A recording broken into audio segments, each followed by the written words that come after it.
That's right, you're seeing correct. Baby Haapoja is on the way. So yeah, we just announced on Instagram the other day that Ver and I are expecting a baby in July, which is just insane. We are ecstatic, so excited. We've been together now, married for 7-8 years, so I think it's time for us to step into the next season of becoming parents. And for you guys who are already parents, please send me all your tips, your tricks, your life hacks on how to be the best dad, parent possible, because I'm clueless. I've never been a parent before, and this is a whole new journey that we're stepping into. I as well wanted to say thank you to all of you guys who have just sent us congratulations, positive comments. Really appreciate it. It's really cool to know that there's this huge internet community, friends, people that I've never maybe met in person, but I feel like I know you guys, and just sharing this experience with you guys and having you a part of this journey, it's awesome. I feel like I'm not alone in becoming a dad. Being on this theme of updating you guys with what's going on in my life, I thought it would be fun in today's episode to do a Q&A, because I literally haven't done a Q&A in years. And a lot has happened in my life in the last year and a half. So I thought it'd be fun to open it up to you guys to ask whatever you have on your mind, and I wanna do my best to answer your guys' questions.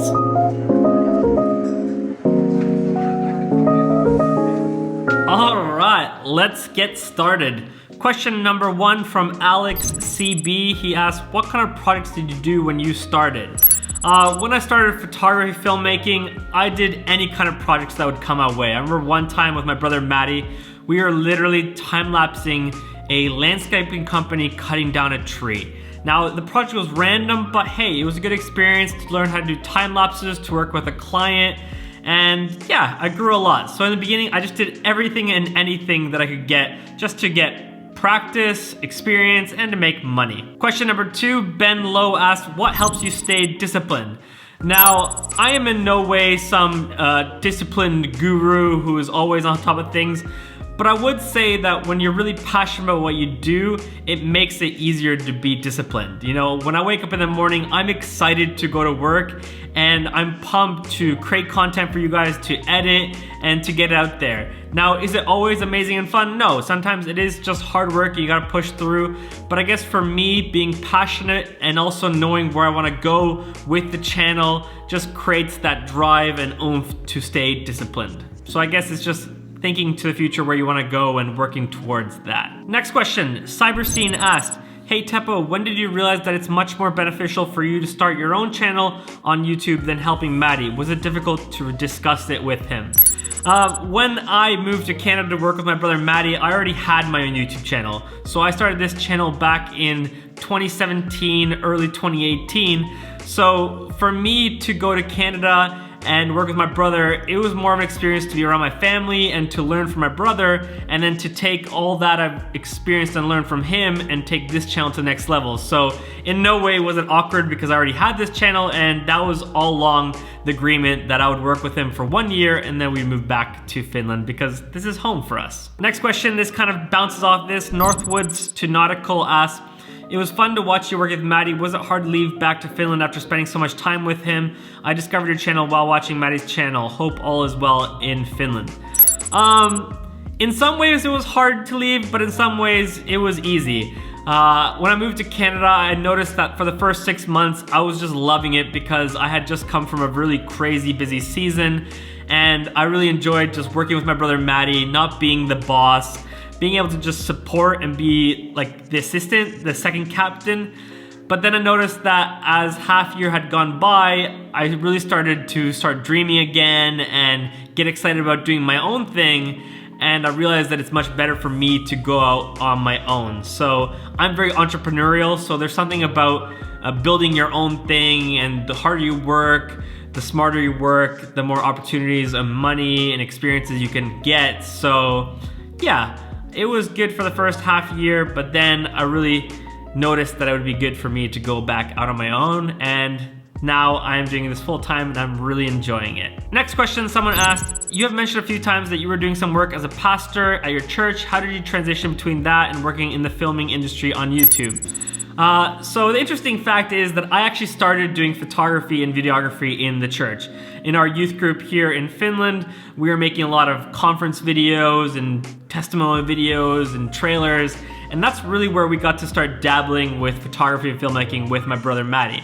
And ever since that season, I've always been involved in church, but as well I've run my own company. So I had a wedding photography, videography company, and as well as doing freelancing. And even while I was a pastor, I was doing the freelancing as well as doing my YouTube channel. So when we decided back in 2020 that we would end being pastors, it was really natural to go then to this YouTube side, filmmaking, photography side, because I had been doing it all along together at the same time. Next question, someone asks, hey, I'm currently stuck between two channels, one that is doing well and growing with minimal effort, and another I love to do but costs us time, money, and we have to travel for.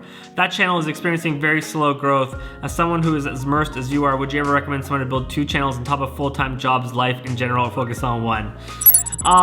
In order to run a full-time YouTube channel that is growing and going forwards, I really think that you need to put everything into it. Now, do you need to do that one YouTube channel for the rest of your life? No, that's something that I often think about, that just like TV shows, they go on for a few seasons and they end. I think that even for YouTube channels, it might be good to run a YouTube channel for a few seasons and then end it. You know, for me, for example, maybe right now I'm really passionate about photography, filmmaking, how to run a creative business, but maybe in a few years, I'm really passionate about finances, and it would actually be a lot more natural and better for me to start a finance YouTube channel. So I think it's challenging to run many YouTube channels at once successfully, especially like you guys said, you have for your own jobs, but I don't think you have to do the same YouTube channel forever. Hopefully that answers your guys' questions. Steen Verhagen says, hey Teppo, I think many people have had the idea of starting a channel and going all for it, but are insecure about the financial part.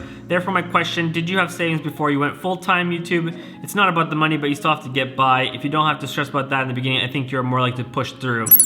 So for me, I've been building this YouTube channel on the side for many years, and I got to a point where it had grown and I was able to make some money.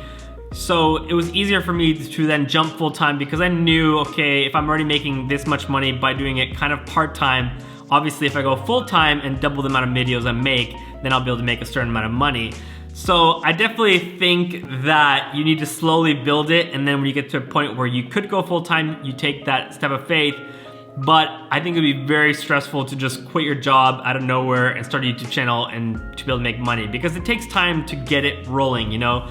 I, for example, probably spent 2-3 years building the YouTube channel, and if I would go back and count how much money I made from each video, it would probably be like $50 a video, which you can't live off of. But now, being in my 4th year and getting the channel to 80,000 subscribers, I've been able to get to a point where now I can live off of the YouTube channel as a full-time salary. Learn English with Bob the Canadian asks, I currently have my YouTube studio office at home, and I'm curious to know the benefits of having a studio office in town like you do. When I first moved back to Finland, I had as well an office at my home, and then I moved into this more industrial area, and now I have the office right in my city center. I think the biggest difference for me is that I noticed when I'm filming at home or at my old studio, everything would just be in the studio, whereas now, because I'm in the middle of my city center, it's much more easy to vlog and show off the environment that I'm living in and to make it a lot more dynamic. So I really enjoy, just for my own mental health, to be here in the middle of the city amongst people and being able to connect with others, but as well from a filmmaking, vlogging, YouTube standpoint, I find that it's just more dynamic having an office studio right in the city center and be able to show more of your life. All right, let's change up the scenery here. Let's keep answering the questions. You guys sent a lot of questions, which is really cool. I'm really pumped that you guys were interested in asking questions, and this is just one way that I can make the channel more dynamic and engaging with you guys. Next question, Rad Stuff Photo Video asked, if you go back to start your wedding filmmaking photography journey with the knowledge and experience that you have now, what would you tell yourself to do differently? Thanks in advance, Rob. I think I would go and tell myself to be quicker to outsource and to hire more photographers and videographers. I think that I was, oh, this is crooked. I was really slow and hesitant to hire extra videographers or photographers or to outsource my videos. But in the last few years, I have outsourced my wedding videos to an editor who is able to edit the videos better than I would. And it's just taken my wedding films to the next level, and as well, it's freed me up to just be able to shoot more weddings because shooting the weddings is one thing, but editing in the back end is a whole lot more work. So outsourcing to an editor has been a huge game changer when it comes to weddings. Crayon TV asked a great question. Hey Teppo, my question for you is, now that you created your YouTube journey and you know what you know and learn what you learned, what is something you would tell a younger version of you up and coming on YouTube, creating content with a phone only? I would just encourage myself as a younger version starting a YouTube channel with only a phone, that don't limit yourself because you don't have the fancy gear. Instead, use the phone and learn how to tell stories and just be unique to who you are. I think there's so many people who try to mimic others and they're just not true to themselves. Whereas if you're true to who you are and you create content that's unique to you, it doesn't matter what kind of camera gear you have. If you're just good at storytelling, people will want to watch your videos. Paul Kane asked a question. Hi Teppo, I love the vlog format, but do you have any advice to help push this type of content, as I feel that unless you already have some type of niche to start with, then the algorithm may not promote them. When you're starting your YouTube channel out and you don't have a huge audience yet, it is probably better to create content that's searchable. So doing videos that you know that people will be searching for, whether that's giving them the information that they're looking for, and so on. But then as you grow your channel, then you start creating this personal brand and you're able to create a lot more vlog-like videos that your audience is gonna wanna watch, because not only does your audience want to learn from you, but as well they start getting interested in your lifestyle and they wanna know more about you. But something that I often do is that I create vlogs, but I include in the vlogs a topic or a piece of gear that I'm reviewing that my audience is obviously interested in, since my YouTube channel is about photography, filmmaking, how to run a creative business. So by taking the vlog and mixing it with something that your audience is obviously interested in putting together, I think that is a successful vlog. Ansel Garcia asked, hey Teppo, what kind of videos do you enjoy most making? To be honest, the videos that I most enjoy making are the encouragement videos that I make. I love making videos that are encouraging for you guys and helps you guys go forwards, because that's one of the themes of this channel, is elevating others. I want to help people take their next step and seeing them thrive. So honestly, those are the best types of videos. I think it's so fun making these encouragement videos that helps you guys go forwards. All right, Zach Shirts asked the big question, balancing YouTube and family, how do you go about doing that? I've actually been able to balance YouTube pretty well. I treat YouTube as kind of like a 9-to-5 job. Of course, the traveling is a little bit different, but when I'm home here in Seinäjoki, I try to have a very balanced life where I work from maybe 8:30 to 4:30 and then I go home and enjoy the evening. And especially when it comes to vlogging, I'm not the type of vlogger that's filming all day long, filming everything. I plan my videos out. I have a script, an idea of what I need to film, and once I've filmed what I need to film, I'm done. So I found that it's really helpful to plan and write scripts in order for you to minimize unnecessary filming, if you get my point. Ryan White asks, who's your favorite YouTuber of all time and why? Right now, I've been loving watching my friend Peter Lindgren's vlogs. To be honest, I love watching any channel where someone is just very passionate and just showing off their everyday life, because someone else's everyday life is exotic to me. We often make the mistake of thinking that our own life is just boring or monotonous, but we gotta realize that for someone else, our life is exotic to them. For example, I live here in Finland where it's cold and there's snow, and for someone from Australia, that might be very exotic because they've never seen snow maybe. So we gotta remember that for someone else, our life is very exotic. Nicole Ullman asked, do you have a wife? Yes, I do. Her name is Vera, and she's amazing. I'm parched from all this talking. Mango flavor from Noko. Very nice. On the Instagram side, you guys sent a bunch of questions. The World Uncharted asked, what is the best way to learn photography basics? I think in 2022, there is no excuses for people because there's so much amazing content out there to learn. So I would definitely say watch YouTube tutorials, learn the basics of photography. I even, when I bought my first camera, read through the instruction manual because there's a lot of good information about shutter, aperture, ISO, the buttons, focus, and all that stuff. So read the instruction manual for your camera. It's boring, but you'll learn a lot. And second, just go out and shoot.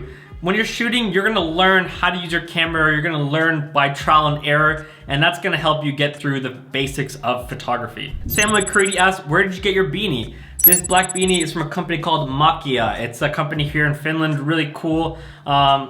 Just Google it, M-A-K-I-A, Makia, and you'll find it. Easy Tiger Creative asks, best way to deal with brand deals as a smaller YouTuber, 1K subscribers.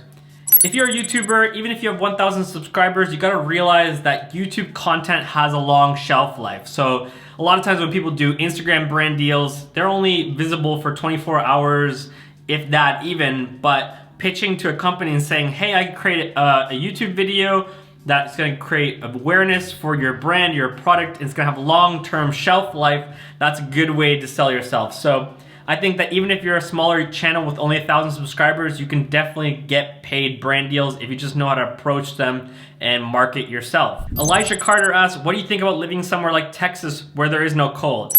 Elijah, I would love to live somewhere where it's warm, but because for some reason I was born in Canada and I only have a citizenship in Canada and Finland, I am destined to live in a cold country. Next question, what do you think is gonna be the best part about being a dad?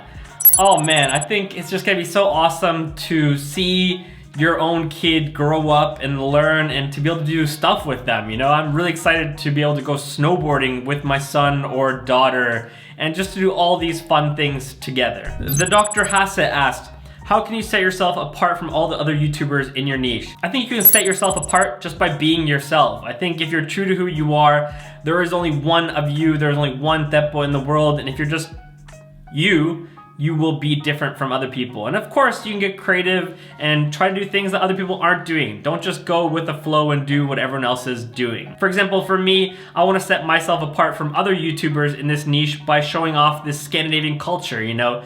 A lot of the YouTubers are in North America, so for me to show off Finland and what Finland has to offer sets me apart and it's unique to who I am. Carlos asked, church, tell your story as a pastor.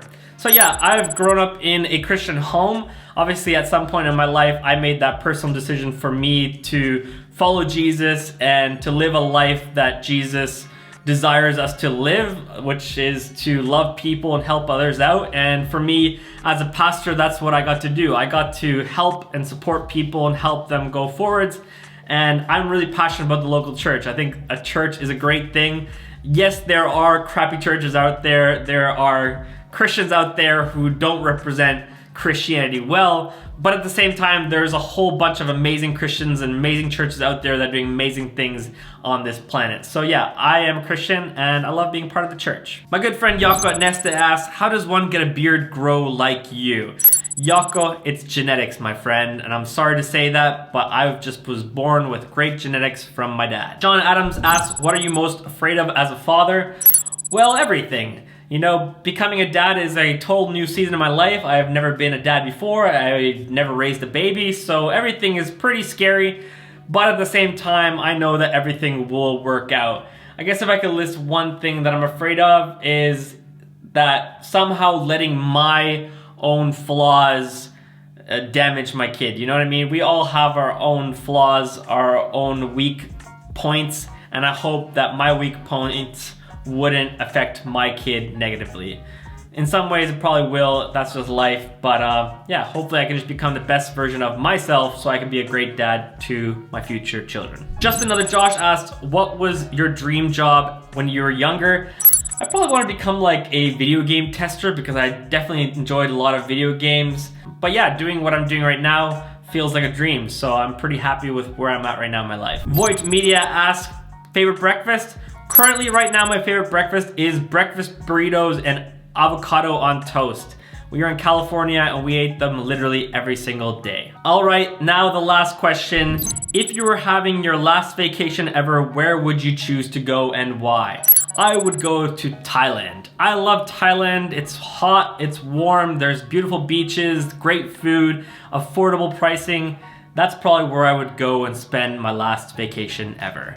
That sounds a little bit morbid because it sounds like I'm about to die, and I'm definitely not about to die because we've got a kid on the way and I need to be alive for him or her. All right, guys, hopefully you enjoyed this Q&A. It was really fun to answer all your guys' questions and engage with you guys.